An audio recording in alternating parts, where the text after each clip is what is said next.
What's up, everybody? Welcome to the 4040 Vision podcast. I am your host, Khaled Abdallah, and I'm joined today by a special guest, George Eghator from GeorgeOnSports, an NFL content creator and influencer all the way from the UK.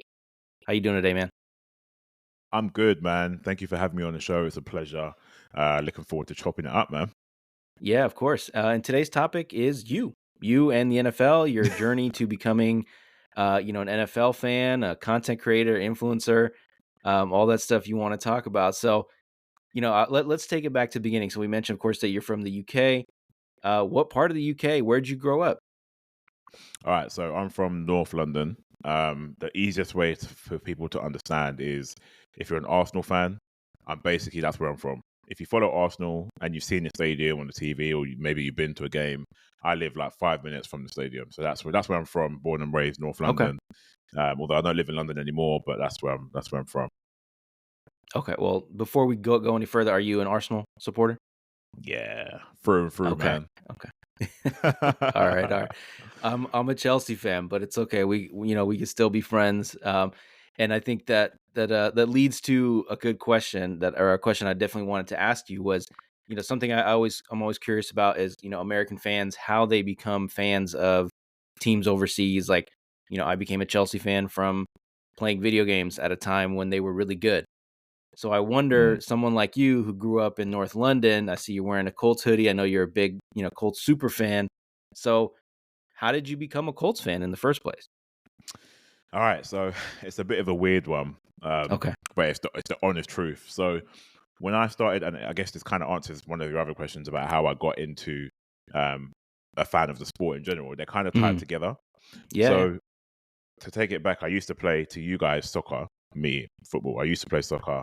I played for a year, and I was a bit fed up. I'm not a fan of the whole like guys diving on the floor and faking injuries and that kind of stuff. So I played. I remember I Sure. played. I played. I The played a game. Yeah, theatrics, man, yeah. it sucks. Yeah, exactly. I played a game and I went home and I was like, I want something different. I'm a contact sports kind of guy. So I got home and then I saw something on the TV and it was rugby. So for those who don't know, rugby is kind of like American football, but it's more you pass backwards. There's Mhm. no like forward passes on a big ass field and so on and so forth. So I started playing rugby, played rugby for a good 4 or 5 years, and then when I went to university, which is college for you guys, um, the aim was to continue playing rugby. Now, bearing in mind, I said I'm from North London. I had an American football team, a local team around the corner from me, called the London Blitz, and they were like UK champs 6, 7 years in a row. I just wasn't too Okay. aware of the sport at that point in time. Yeah, So I what got to what league is that in? It's not, I mean, I know it's not like NFL Europe or, because I know nah, that was, what, in the 2000s, 90s, but that's yeah, but right. what league was that So in? it's called BAFA, British American Football Association. It's like a local UK organization. They basically run it, not very well, but they run it. So yeah, I got to uni. I wanted to play rugby, but the rugby team trained and played too far from where I lived at the time. And at the time, it was my first year of uni. I didn't drive, so I couldn't get there. So I'm in this big ass hall. We call it a freshers fair, sports fair, where all the societies are trying to get you to sign up. So I've ditched rugby now. I'm looking around, and right next to the rugby table is this other table. They got these big ass screens, and I see guys hitting each other. They got cheerleaders, they got trophies. I'm thinking, what's this? And I was like, actually, hold on. I've seen this before because I had it next door to me back home in North London. So I was like, you know what? I Mhm. didn't even ask any questions. I just put my name down and signed up instantly because number one, I could see it was a contact sport. Number two, it looked kind of similar to rugby. And number three, at the time, and still probably now, I was quite quick. Knew I could catch a ball and run with it. I was like, if that's what I got to do, I'm game. So I signed up to that, and that was in 20. That was in what year did I start uni? 2000 and Jesus Christ, why can I not remember? 2010, I A want to long say. time That ago. could We'll be go wrong, with that. bro. I can't remember. I graduated, 2010, because I graduated in 2014. So 2010, and I never looked back, bro. I never looked back. So I started as a wide receiver when I was a lot, I guess, like slimmer. I started as a wide receiver, um, thinking, okay, I'm quick, I can catch a ball, and I want to do that. And then I basically like had quite a serious groin injury. This is the thing, like you take up the sport and then you realize how many different aspects of your body is required to play the sport. It's not just a case of Yeah. catching and running. There's more Mhm. to it. So then I had a groin injury and missed half the season. Um, and then came back as a running back, and I played running back for 11 years straight. So coming back to how I became a Colts fan, I'm playing American football now. I'm into the sport. I'm on the team. Camaraderie is It's cool. The vibe is cool. I'm with like 50, 60 other guys, and we meet every week and we train and we play. So I get the game Madden, and I said to myself, all right, cool. I'm fully getting immersed now. I said to myself, the first team that pops up on the screen is going to be my team. Literally, Wow. just like that. Okay.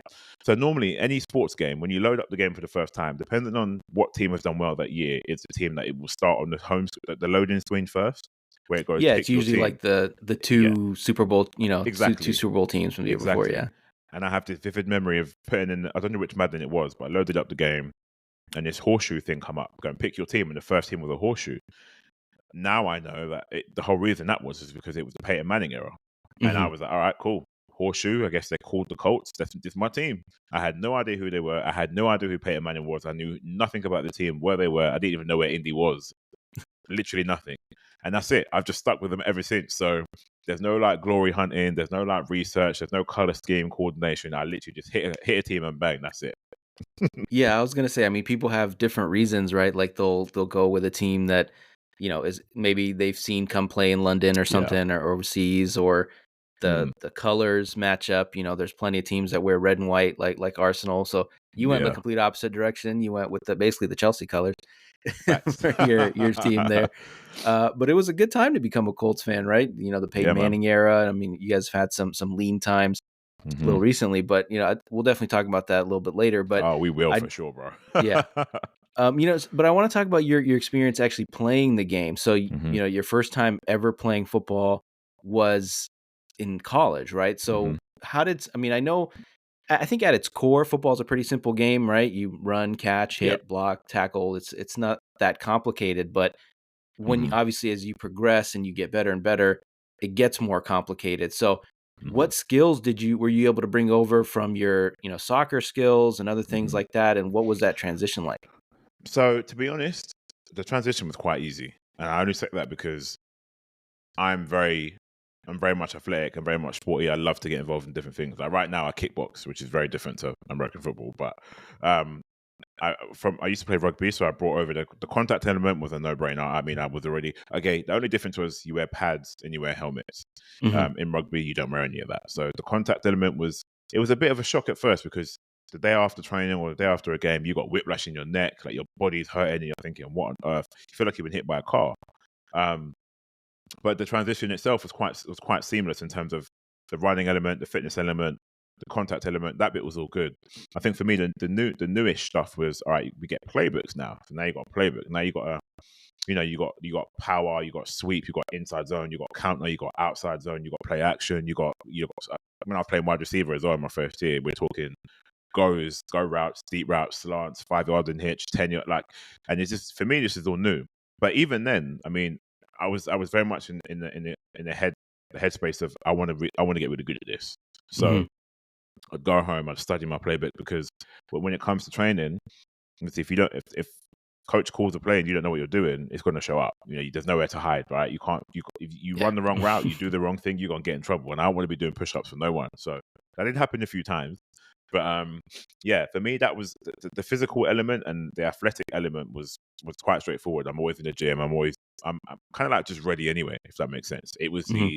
the playbook element, which I enjoyed because I enjoyed it, and I knew it got to the point where a coach could call anything, and I'd be like, yeah, cool, bam, bam, bam. You're supposed to do that. X receiver, you're supposed to do that. You're supposed to do that, and that's what I enjoyed about it. So before I knew it, I was so fully immersed. And the thing is, when you're at college, like, and you're part of the society of American football, the team.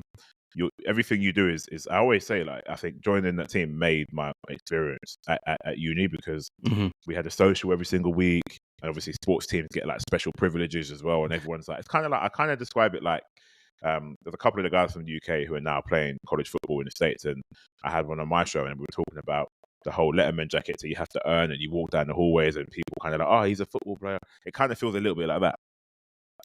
So no, I loved every second of it, still to this day, and you're so Mhm. immersed in the culture, the brotherhood and the sisterhood of it as well. There's just it's so intense, but I love everything about it. So um, that was one of the reasons why I stuck with it. I played it for as long as I could.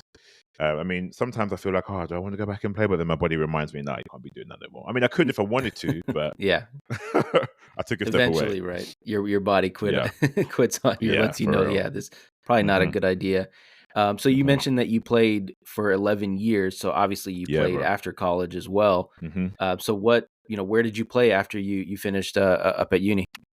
Okay, so the way it works over here is now anyway. Back then it wasn't so much exposure, but now you can start all the way from flag football, so like 6 or 7 years old, which I guess I don't know if that's Pee Wee age over there. I'm not too sure what age Pee Yeah, Wee something like starts. that. Yeah. All right, hmm so you can start with flag, except I started at 18 years of age, which is very late, very late. 18 years of age, full contact. And then after I played 3 years at uni, so that was basically 3 years at college. And then after that, I took half a year off to let my body recover. I had moved from London to Kent, a place called Kent, in the southeast of England. And then you join a senior team, so you go from a uni team to a senior team. And basically, every city has at least two teams. Normally, a team in like a League A and a League B, essentially, like an A team or a B team. Some teams just have one team, which is their A team. Some teams will just have a B team. So I joined the And sorry, local at team. this point, are you a professional? You're being paid to play? Bro, are you ready for this tea? You ready for this tea? The UK is Uh-huh. the only country where you can play American football and not be paid for it. It's the reverse. Mm. You have to pay to play. You don't get paid in the UK.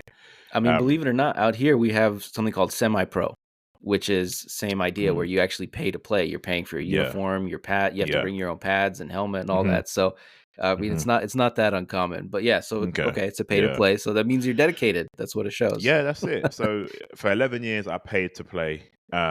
And when you go to play senior ball, so I played senior ball with Kent Exiles over there for 5 years. They were my local team, like half an hour away from me. Um, and then when I joined them, they were in Div 2, which was at the bottom league.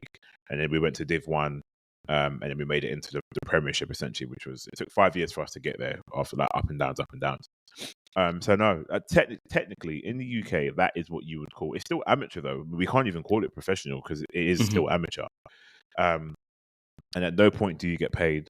The only time you do get paid is when you move to play in any other country but Europe, because then any other country in Europe, hmm because then you're considered an import. So, prime example, there are tons of guys from the States who come over to the UK to study, and they will go to the best college teams because and for example, there's a team called University of West England in Bristol Bullets, UWE they're called for short, and they got hella guys from the States there because they've all come to study, Really? and all of them just go, oh, what, we can play ball, and all of them load up the team, and then they basically just smash everybody and win the title over and over and over again, which technically isn't fair, but there's no rules to stop you from doing that. Um, so yeah, you don't get paid over here. I played 5 years of Kent Exiles, again running back, and then after Kent Exiles, I wanted to test myself a bit more. So I said to myself, I'll stay until we get promoted to the Prem manager in the last year, just before I left. And then I went to a team called London Blitz. Now I mentioned earlier, London Blitz are the team that were local to me in North London. So it's almost like full circle. I never actually went down to London Blitz when I was younger, but I ended up transferring, if you like, to London Blitz because they were a Premiership caliber team. They've been champs many times over. So when you go to London Blitz, it's an upper echelon. The work is harder. You train hmm harder. You're in the gym with the team 2-3 times a week. So I wanted to experience that before I looked at retiring, if you like. So that Yeah. was just before COVID hit, which sucked a little bit because COVID ruined some of that. But I played for London Blitz for 2-3 years, and then basically threw in the towel. hmm I mean, it's wild to me that there's promotion and relegation in the American football pyramid Yeah, out there too. I mean, yeah, there is, that bro. Yeah. yeah, I guess it's just like ingrained in the culture over there because everything else is promotion relegation. I mean, we're having a hmm big fight here with MLS and USL and all these other minor leagues about Yeah. the pro rel and all that out here. So that's hmm wild to me. Uh, yeah, man. And then, so when you were playing with these guys, I mean, where are these coaches coming from? Is it mostly mm. local people that have just, picked up the game, or is there a lot of folks from America coming over and coaching and doing all that as well? That's a good question because a lot of people, again, number one, they probably don't realize that we play the sport out here anyway. But number two, hmm um, so the way it works is you have guys who were dominant when they played, like back in the day. You mentioned it for Europe. So back in the day, Wembley Stadium, right, where we hold one of the London games. The sport in this country, like you talk about the London Monarchs, the London Ravens, they're historical teams. I mean, I think even Sean Payton played here with the London Monarchs. I think it was, or one of the other teams, and what's his name? Cowboys. Is it Jason Jason Garrett? Garrett, I think. Yeah, Yeah. he played over here too. Like, it was booming. We were selling out stadiums. We were sponsored by Coca-Cola, Budweiser. We were like literally it was booming. And then for some reason, in terms of like administration and the league, like BAFA, whatever happened, political issues, it took a nosedive, and it's been nosediving ever since. So in I terms mean, I of remember as coaches, a it's a kid, lot of like, yeah, I was gonna say, I remember as a kid when NFL Network first came around, they started showing NFL Europe games. I remember seeing it was like Rain Fire, I Mhm. think like Barcelona Dragons, the Yeah, London, said the yeah, Monarchs, like, all these, yeah, and there was guys that made it from there to the NFL, and it was yeah, almost like yep, a stepping stone, like another minor league. But yeah, it's unfortunate that exactly. it's not there anymore. But it sounds It like the is. sport is thriving anyway. So I mean, yes and no to that one. okay, Um, so yeah, so like so like the coaches are a mixture of like people who played the sport back in the day and they got love for the game. Bear in mind, right? Nobody gets paid, not even the coaches. The coaches don't get mm, nothing, so they give up all their free time away from their families to travel down to coach, only to get to I don't know maybe the local team and half the team ain't showed up, and then you get it in the ear. You might I'm one of them guys who would always show up. And then the guys that are there, you get put in that good light because you came down, you're showing commitment. But then it's like, if you don't have a full O line, you can't run certain plays. If you ain't got full D line, you can't do certain things, and then you're limited to what you can do at practice, which then just ruins your whole preparation for the game on Sunday. Um, so the coaches are a mixed bag between like parents, people who have played before. We do on occasion get coaches who come down from parts of Europe, sometimes from the US, because they want to they want to make that difference and help out. But generally, it's people who have played before who all have some kind of interest and they have to get their coaching badges. Only issue is sometimes you get coaches who just show up, they put the gear on, and they because they look the part, they think they can do the hmm part, and it doesn't always work that way. So yeah, we don't get no one special in particular. Um, there are a handful of coaches who like are very, very reputable. Like they can, for example, there's a guy called Tony Allen. Probably haven't heard about him. He has very strong links to the NFL himself. Like here's an example. So F.A. Abada, Washington Commanders right now. I don't know if you heard about him. He's a D line for the I haven't. Commanders. No. He's from hmm yeah. So he's number 97. He broke his leg, so he's out right now. But he's from the UK. Um, another guy. Cowboys defensive line coach Aidan Durdy, mixed race guy, bald head. He is from the UK. Started here at the the bottom of the barrel and worked his way up to the NFL. He was coaching with the Falcons. Now he's the defensive line coach for the Cowboys. Who just got spanked, by the way. So yeah, there are a handful of coaches who are legit, and like you mentioned their name. I say Tony Allen, his name holds a lot of weight here and in parts of the states. So, but hmm generally, it's coaches who have played before. They're going through their coaching badges, and then they basically go to their local team or somewhere not too far away.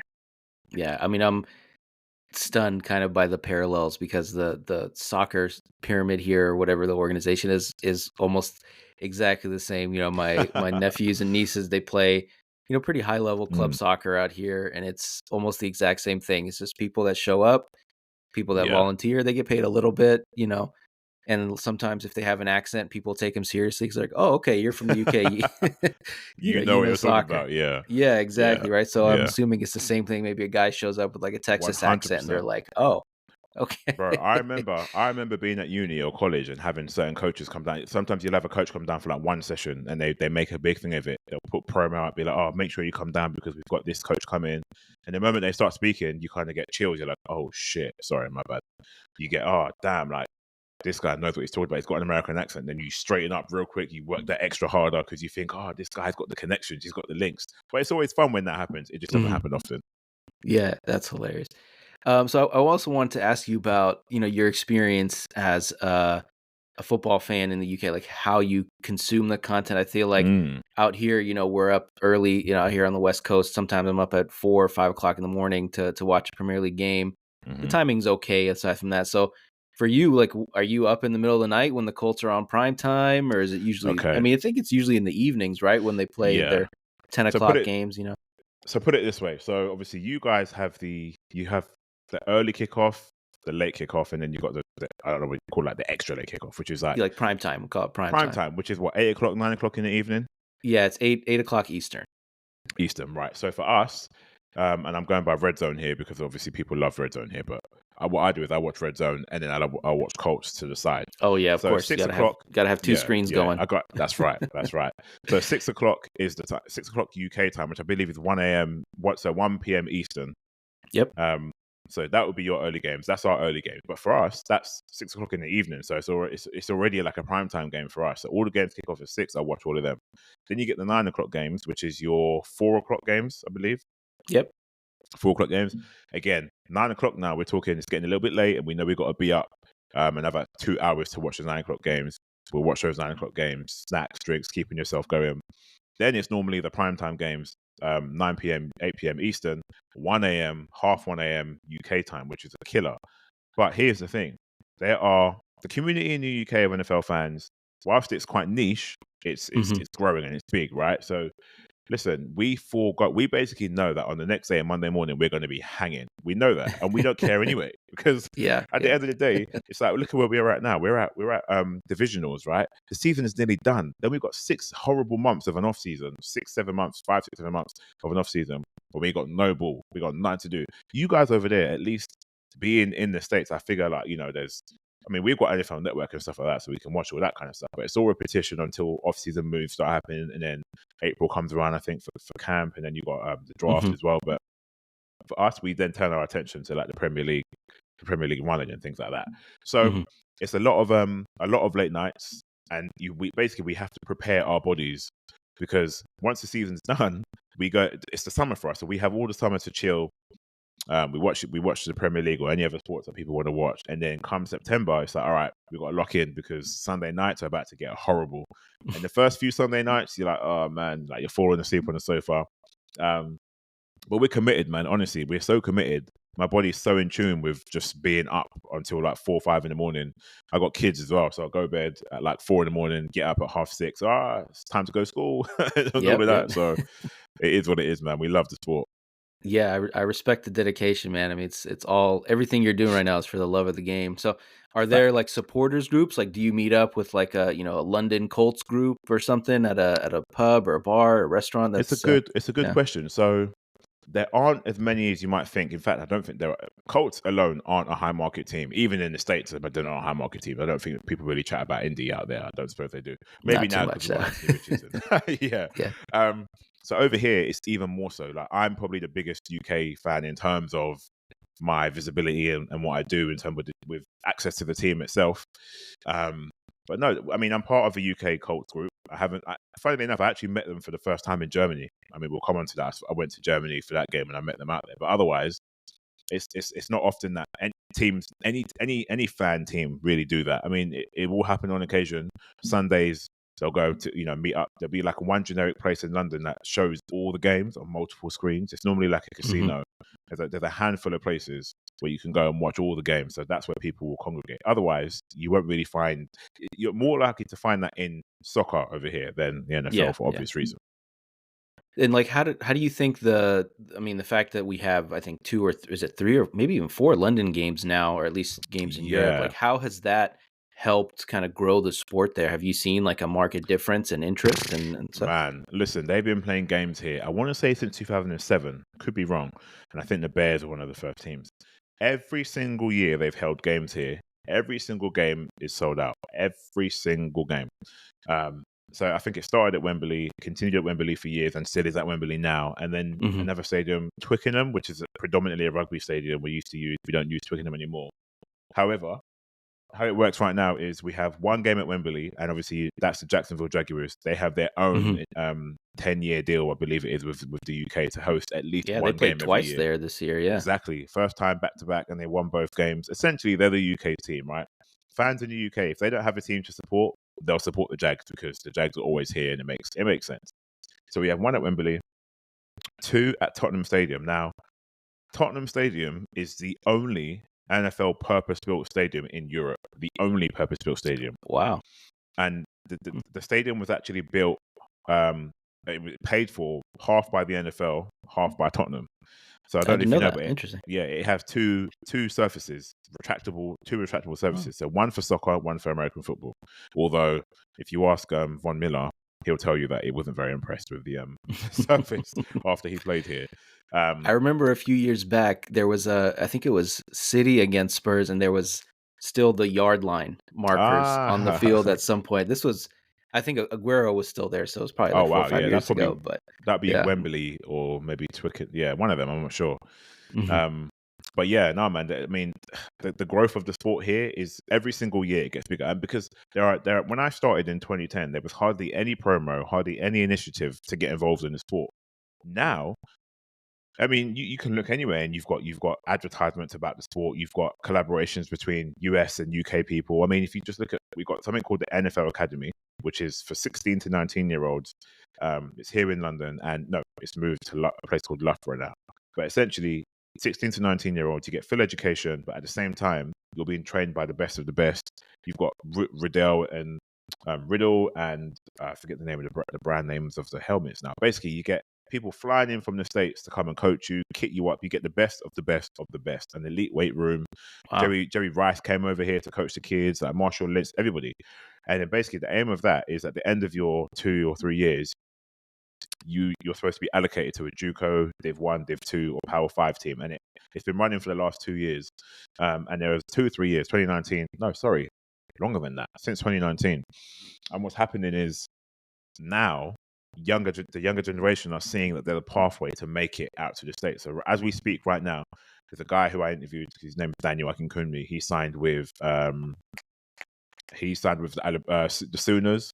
We've got another guy who went to Northwestern. We've got another guy who went to Boise State. Like it's happening year in, year out. So there's so many different initiatives to get involved now, and it starts a lot with flag. Flag football has been booming like no Mm. other. Obviously, you've heard about it being in the Olympics, LA Olympics Yeah, yeah. 2028.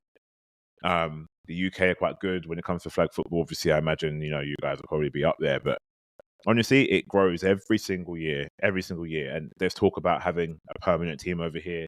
I'll tell you right now, it's never going to happen. There's too much red tape, too much logistics. It wouldn't be fair for the other teams to, having to. It just wouldn't work. I mean, I love the idea, but nah. Yeah. Yeah, it's a tough sell. I can imagine, a team from Hmm. the West Coast, like it's tough enough having to fly out there, but if it's a regular thing, and then, Yeah, I think it's kind of pie in the sky. Maybe a team in Mexico City before a team in yeah, London, but possibly. Yeah, time you zone know, and all that. Yeah. yeah, exactly. It's not too far from us, but Mm. so I mean, you mentioned that when you got started in kind of the content creation, this NFL space. When did you decide to do that, and what inspired you to start doing that? Yeah. Okay, so it started in towards the end of my playing career, if you like. So maybe like year 9 of playing. Myself and about 7 of us on the same team now. This is at Kent. So basically, we'd finish playing, we'd go into the locker room, and we'd start having these debates about what happened during the game. Official didn't call this. How was that not a touchdown? We need like VAR, which is VAR is essentially like camera booth review sort of thing.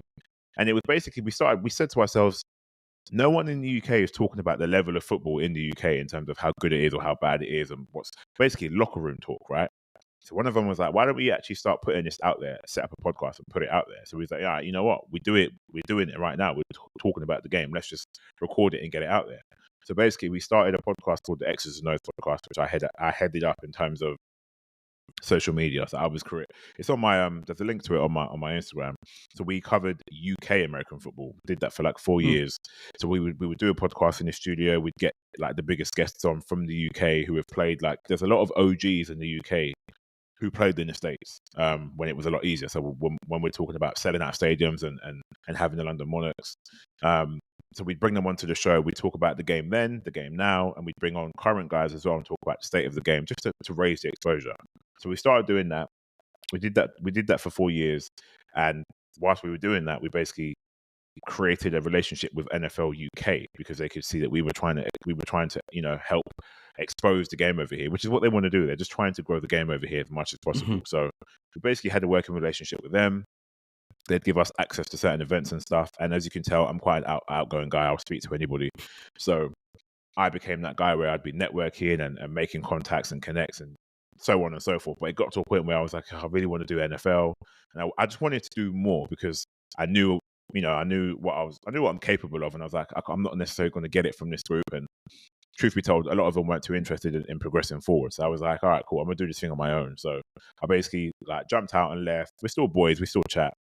And then I was like, I started getting invitations to go to particular events. I don't know if you've heard of the NFL International Combine. Yeah, yeah. So Mhm. yeah, so we had that over here, I think 3 years straight. And that was one of the first events that I went to that I was invited to go to on my own. And I found myself at the Tottenham Stadium, and I was chatting to guys like OC and Manura, Jason Bell, and all the other people there. And I was like, you know what? This is what I wanted. This is what I've wanted to be doing. I've wanted to, I'm out here. I'm making my own connects. I'm building relationships. And I was like, normally I go to an event or we go have X's and O's, and I'll post it on the social. I'll post it on our page. But the stuff that I was doing at that point was stuff that was all connected to me, and I was like, I can't really post that on the page because it's kind of like it's me. If that makes No, it sense. makes sense. Yeah. So I got back home and I was like, at the time I was umming and ahhing about leaving because we had loads of disagreements for different reasons, and it was getting a bit bitter. And I said to my wife, she was like, you know what, you just need to do your own thing, because I knew what I wanted to do. She could see what I wanted to do, and it was always happening without me saying anything. So I was like, you know what, I'm done. And she was like, all right, this is you now. It's George on Sports. She come up with a name, so shout out to my wife. She came up with a name, and I was like, you know what, this is it. So I just set up an Insta, and I started posting things. And what I did was I used the relationships I had made in the prior 4 years to help me get to where I wanted to get to. One thing I wanted to do was podcasting, just like we're doing right now. So I'm very much a guy where if someone says no, I'm just going to knock on the next door. Like, it's not the end of the world, right? So I Yeah. basically was hitting up people left, right, and center. Want to come on the show? Want to come on the show? This is what I do, etc., etc. And I used the first guest to leapfrog to the next guest, to the point where I was able to get people like Dean Blondino, Stacey Dales, Laura Oakman, Justin Jefferson. Like, it's Some been big crazy. names. Yeah, it's decent, man. I mean, I never really had a target in terms of what I was doing, but I was just rolling with the punches. So I've started to do more things now. At that time, I'm doing a podcast. I'm doing small bits of content creation, like I'm making little edits for game days and like pictures on a website called Canva. I don't know if you heard of Canva. Yeah, of course. That's what I use. Yeah, there you go. I was using Canva, and then basically it kind of just grew, because with X's and O's, when we filmed, we'd go to like when the teams come over here for the London games, we'd go to their practice days, the media days, and I'd be the one asking questions. I'd be the one getting footage. So then I'd come back home, get on my Mac, and use iMovie to edit up, chop it up, and then post it.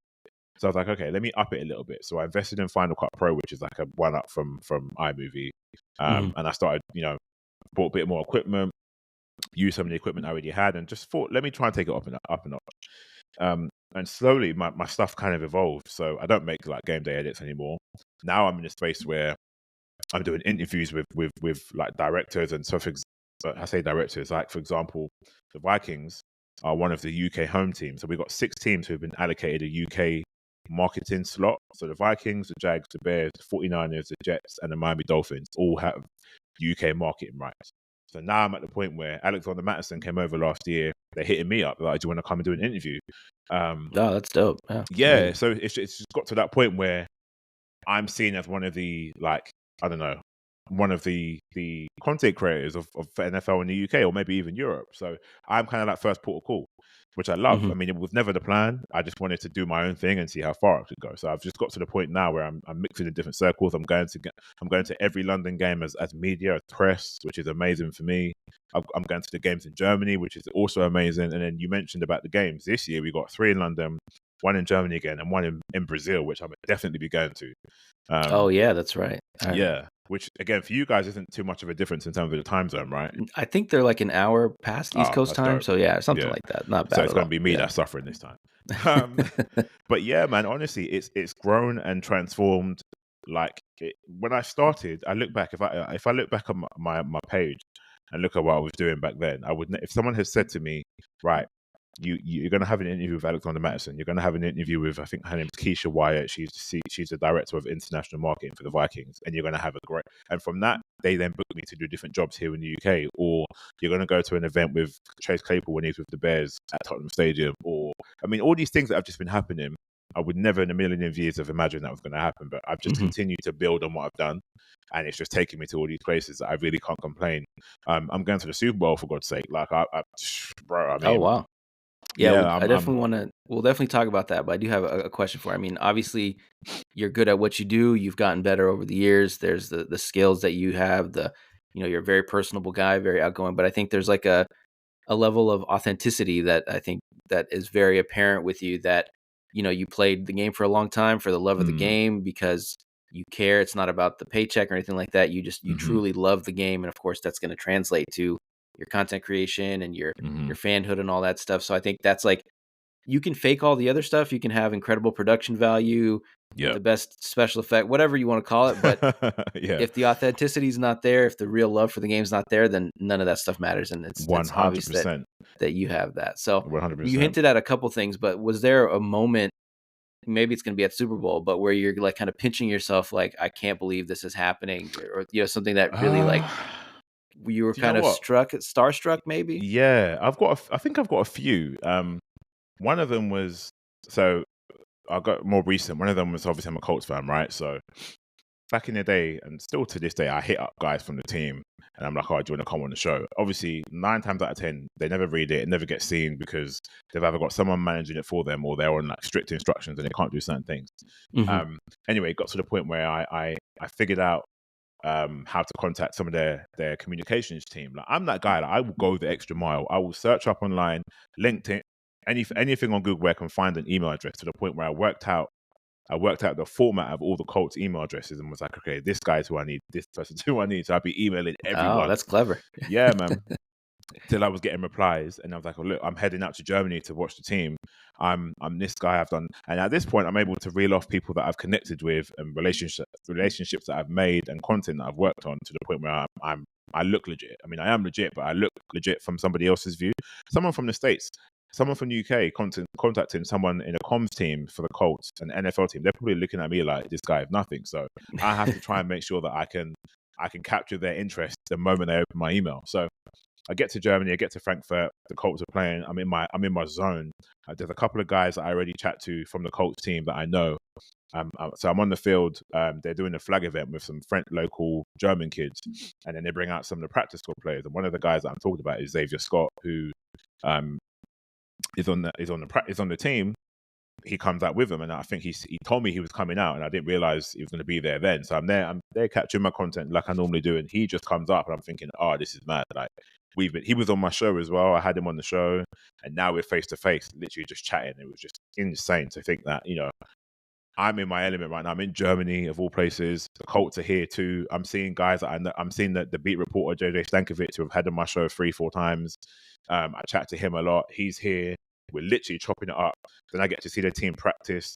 Jonathan Taylor's right in front of my eyes. Zaire Franklin, EJ Speed, DeForest Buckner. It's just it doesn't get any better than that. So I was Hmm. just living.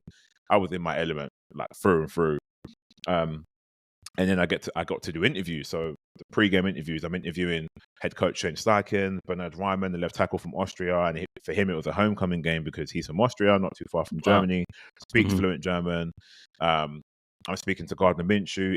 It was just like a pinch me moment. Like I'm sitting next to Colts media team who know who I am, and for me, I'm like, this is just nuts, like creme de la creme kind of stuff.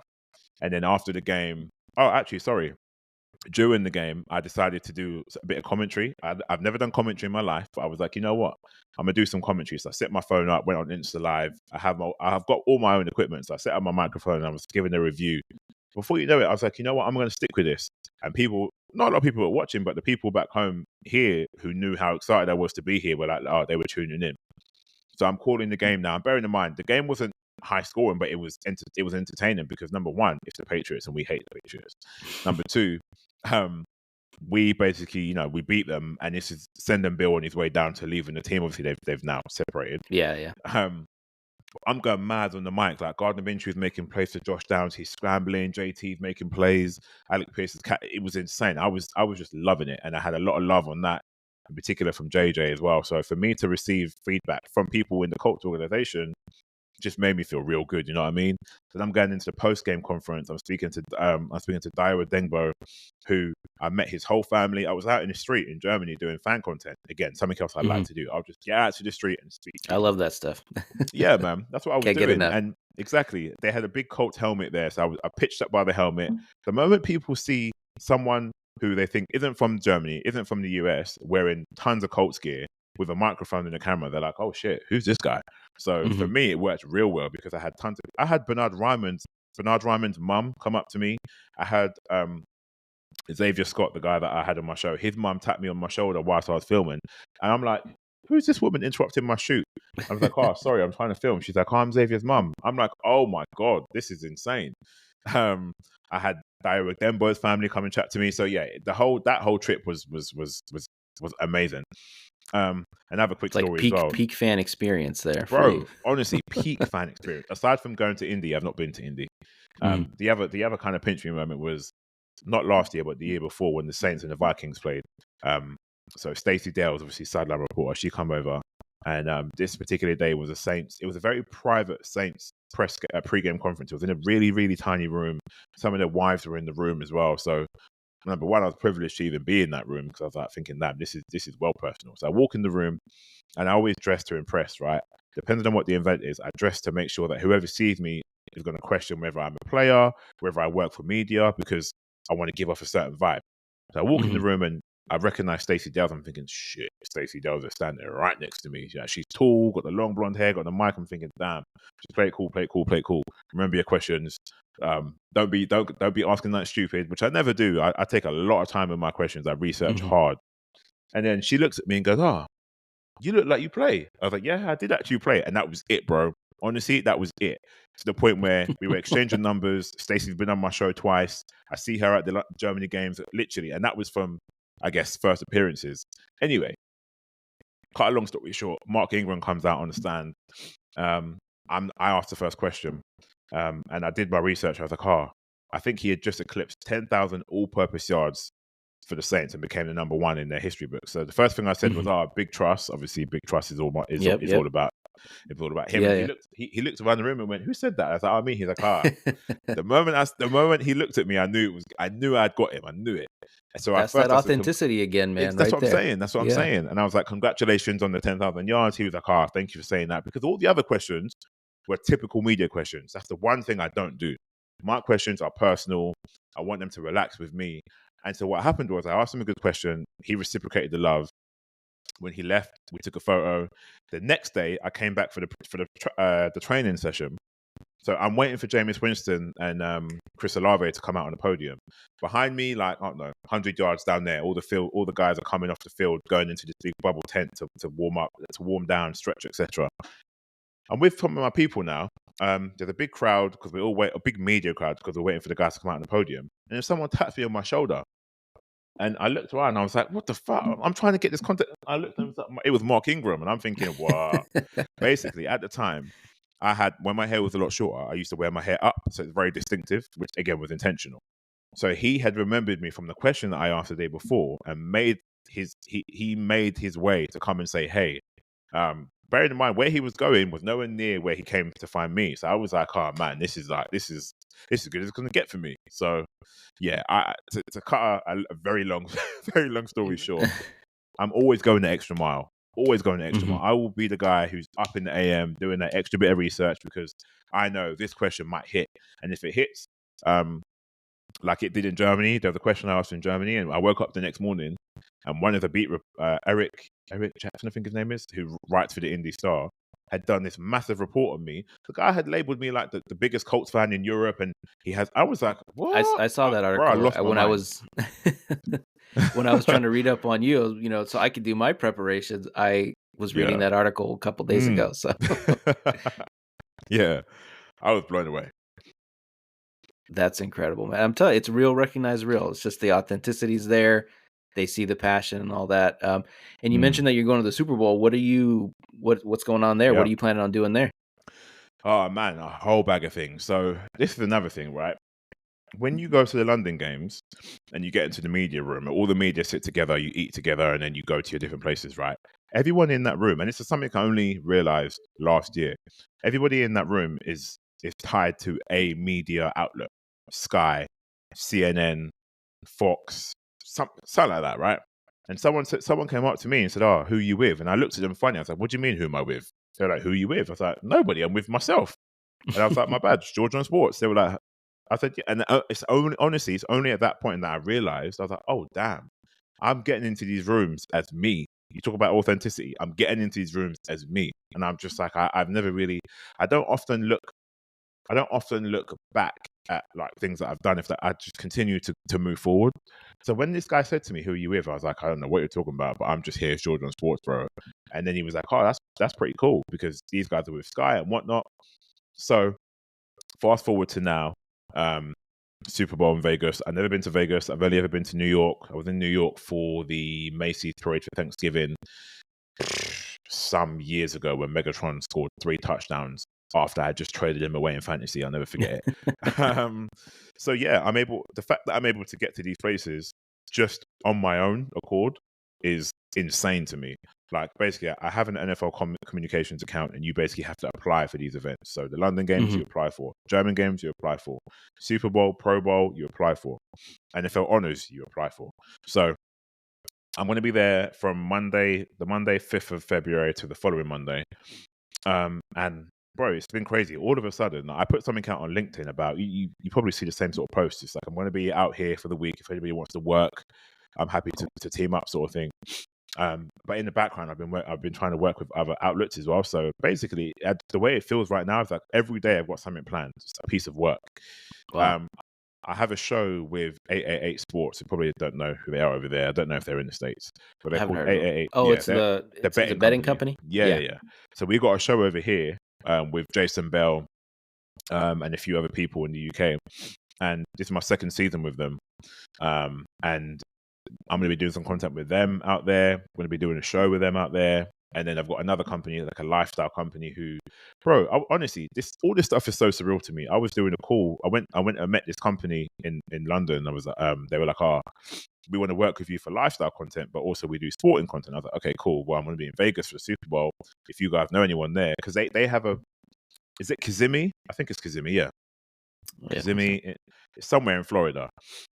And they have an arm of connections to different parts of the States. And they were like, well, if you're going to be in Vegas, we can give you a helicopter tour to fly. I'm thinking, sorry, what?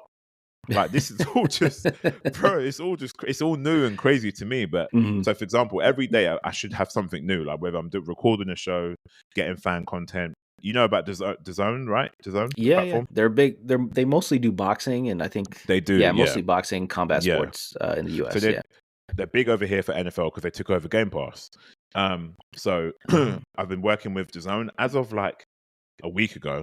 Someone from DAZN hit me up and was like, "Oh, we love your stuff. You got a great connection with the UK. Do you want to do some content for us?" So I've been making content for the playoffs. So I've made, like, when I say content, I mean like short reels, which is great, obviously, because the exposure is good for me.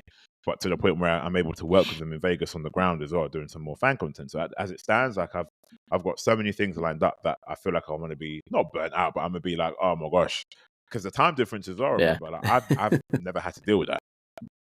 But it's good. I mean, I'm going to do the stadium tour. I'm going to do Media Row, which I cannot wait for. Honestly, I cannot wait for Media Row because that's me in my element, man. If I'm able to speak to anybody, be it a coach, player, I don't know, personnel, boardman, anybody, I'm just going to go in and just get that content. So I can't wait. And then obviously the game is the icing on the cake. Okay, yeah, I was going to ask you, you can be able to go to the game as well?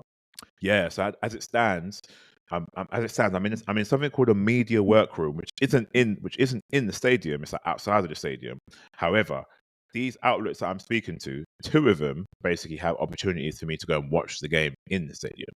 Okay. So I want to say it's looking good that I'll be able to actually watch the game too. But even if I couldn't, that week of being there and networking and making contacts is just going to be unreal, man. Yeah, that's priceless. But hopefully you do get to go to the game because that's a bucket list type item. Yeah, man. I mean, I'm super impressed with everything you've done. I'm inspired by your journey. Like, Appreciate I it, keep man. saying authenticity, but it just jumps off the screen. Just your love for the game and all that. It's amazing that you're able to succeed in the way you are, and hopefully you continue onwards and upwards for George on Sports and stuff. So Appreciate it, man. I do want to ask you some NFL questions. So we'll start with the Super Bowl. We're recording this on January 17th. This will be up on YouTube in a couple of days, so probably before the divisional round. But okay, who do you think you're going to be interviewing in a few weeks at the Super Bowl? Oh, that's a good way to put it. I like that. All right. Okay, so I'm pretty certain. I don't know. Maybe I'll get Kyle Hamilton, 44 for the defense from the Ravens. Maybe Lamar Jackson. Okay. The only thing I'm concerned about now is the Bills are hot, man. And when the Bills play well, they play well. And their defense has been decimated. They lost Matt Milano. They lost Tre'Davious White as well early in the season. But they've seemed to have, they've come together real well. So for me, I feel like the Ravens can do it, but if anybody, maybe the Bills instead. In the NFC, before the Rams lost to the Lions, I was legit thinking there's a way the Detroit Rams could make it. Sorry, Detroit Rams. The LA Rams could make it all the way, but they lost that game by 1 point. So I'm certain the 49ers should make it there. Brock Purdy and the rest of the crew.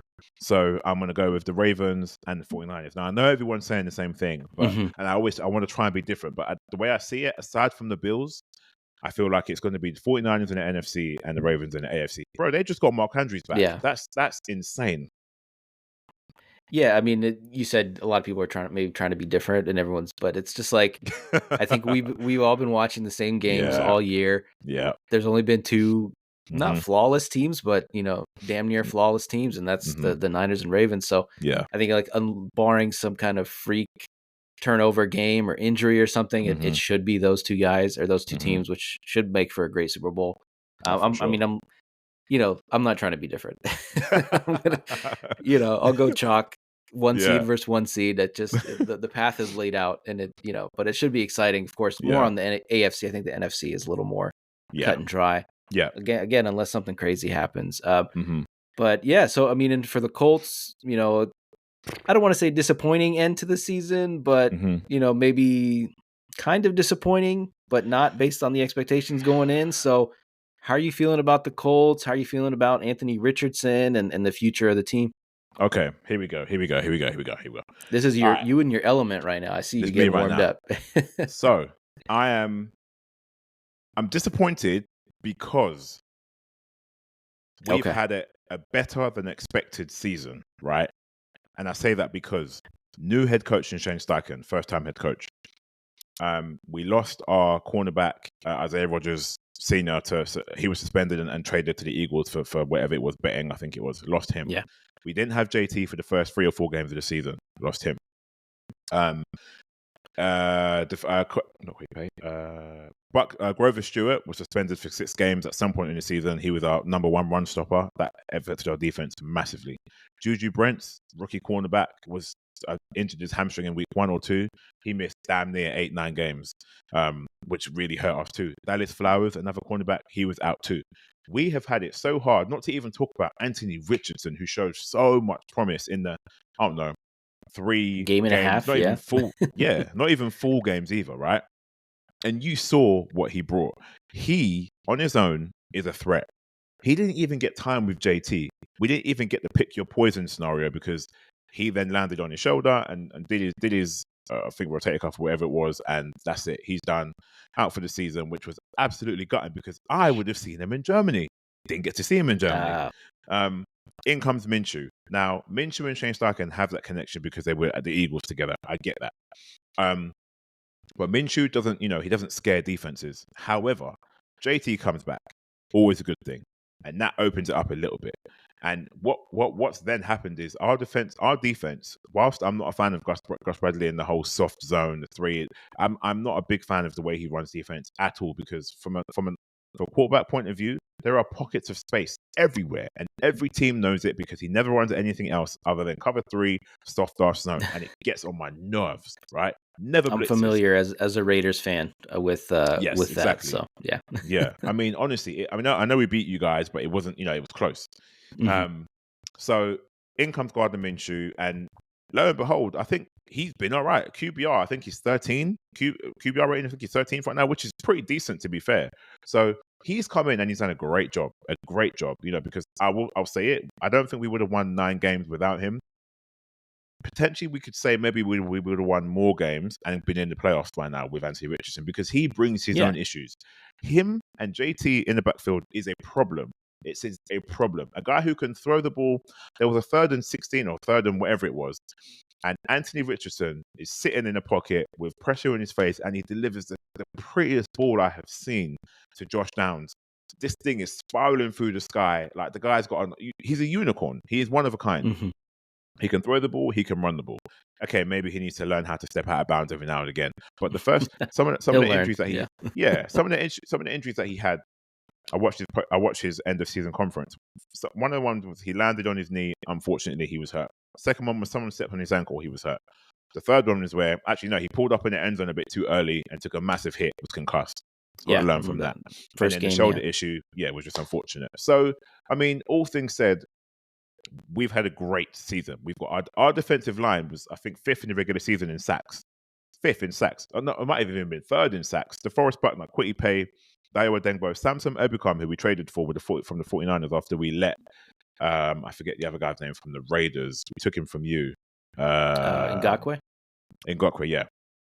I mean, our defensive line jumps off the chart each and every time. Our linebacker room, Zaire Franklin and EJ Speed. EJ Speed is the reason why we let Shaquille Leonard go. I didn't want to see Shaquille go, but the injuries and the back problems, he's even come out and talked about retirement, I think, now. So for him, he's not the same guy anymore now. He's not the same guy. So it was sad to see him go, but EJ Speed is a baller. EJ Speed and Zaire Franklin have a podcast called In the Trenches, and it's just so legit, it's so authentic, and we're looking good right now. We just need Gus Bradley, unfortunately, is staying on board. I hear it. We're a young secondary, man. We're a young secondary, so we're only going to get better.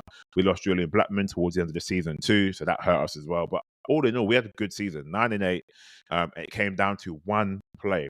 This is why I'm disappointed, because it came down to one play. JT's in. We call a timeout. We don't like the look. Shane thinks, all right, cool. If we leave JT in, it's too obvious it's a run. Let's take JT out and put in Goodson in, because then I guess it could be a pass or it could be a run. We run a play where Michael Pittman Jr. rubs a pick route, and it works like a dime. Tyler Gotton is schemed open, but the thing is, Minshew sees the QB, sees the cornerback coming down, and he's thinking, I got to deliver this ball to the outside because I don't want it to get picked off. It's the last play of the game. He's in his head so much that the ball is slightly too far to the left, and Goodson gets his fingers on it. So it's both. The ball wasn't accurately thrown. Goodson was a little behind him. It was behind him. Goodson potentially could have caught that, and he had open space in front of him. For that to be the way our season ended is gutting, because if you look at what happened in the Jacksonville Jacksonville game and the Titans game, the Colts would be champions of the AFC South, bro. We would be champions of the AFC South, and we'd be hosting a home game in the playoffs. I'm mad. I stayed up to watch that game like I do all Sundays. I'm up at 4 a.m. doing stories on my socials, thinking this is not how the game's about to end. I'm like, okay, cool. We're gonna run this ball, get this first down. No. It took me back to like watching Marshawn Lynch in their Super Bowl, and they threw it and got intercepted by Butler when Marshawn Lynch is standing there at the 1 yard line. Bro, give it to him. Like, honestly, I was fuming. So that's why I'm disappointed, because our season did not deserve to end that way. It did not. However, we have overcome expectations. We far exceeded what we expected to do. Hell, the whole league thought we win 3 games, man. We won 9 games. Me too. Yeah, exactly. Like, hey, I had 5. That was it. I had 5. So I can't be too mad. The future is bright. We've got top 3 cap space in the league. I think 70-something million with a quarterback who's already under contract. So we're good. We're good. Yeah, we got to sign Michael Pittman. We've got to do a few other deals, but we're looking good right now. Picking 15th in the draft. We're looking at cornerback. There's a guy called Kool-Aid who looks insane right now, who maybe we can target. Yeah, Alabama. Ideally, I'd love to have, I'd love to have Harrison Jr., but he's not going to fall to us. There is no way. Nah. So yeah, we're looking good, and the future is bright, 100%. Yeah, absolutely. I think, like you said, you're right to be disappointed in the way it ended, especially like the play. It wasn't like you got blown out or something. It was just a little bit of execution, just fell a little short. And, you could have been the ones playing the Browns, and you already beat them. I think they beat you guys earlier in the year, but, that was a long time ago. So that was a crazy game. That Browns game, we won that damn game. Them officials stole that win from us. They stole that win from us. We won that game. They called PI at the back of the end zone. I think it might have been on, I don't know who it was on, Jalen Jones, the rookie. That was one of the worst calls I've seen in my years of watching the sport, and took that win away from us, because otherwise, again, we'd be AFC champs, hosting a playoff game at home, and who knows how far we could have gone. So I'm pissed at that. Yeah. But yeah. Fine margins all around. But yeah, the future is bright for you guys. A lot to be excited about. So I mean, you mentioned you're going to be at the Super Bowl. You got a lot of things cooking up in the next month or so. So where can people find your content? So GeorgeOnSports, one word, on every single platform. That's YouTube Shorts, LinkedIn. LinkedIn's great, people. Use LinkedIn. It's not what you think it is. Get on LinkedIn, Instagram, I've heard TikTok. That. It's great, bro. Honestly, every single platform. Threads. I'm on Threads as well. Same name, George on Sports. You can find me on there. If you go on any podcast platform, Spotify, Apple, George on Sports again. You'll see my episodes on there too. The last episode I uploaded was with who was it with? Sheil Kapadia from The Sheil Ringer. Kapadia, yeah. That's the one. I'm trying to get Ben Solak, but he's really hard to get hold of. So yeah, I mean, I love the sport. Hopefully you can tell from from the way I come across. But yeah, hopefully I should have some good stuff coming soon. I'm gonna say it for like the 100th time today, but authenticity and the knowledge and the love for the game, it's really apparent. So I appreciate you, man. Best of luck to you. Be safe in Vegas. Don't gamble all your money. Have fun. And I'm sure hopefully you get to watch the game maybe from the sideline, and be awesome to connect sometime after the Super Bowl or during the off season. We can talk a little more Colts and just NFL in general, man. So best of luck to you. 100%. Thank you for having me on the show, man. I've enjoyed it. For sure. Appreciate you, brother.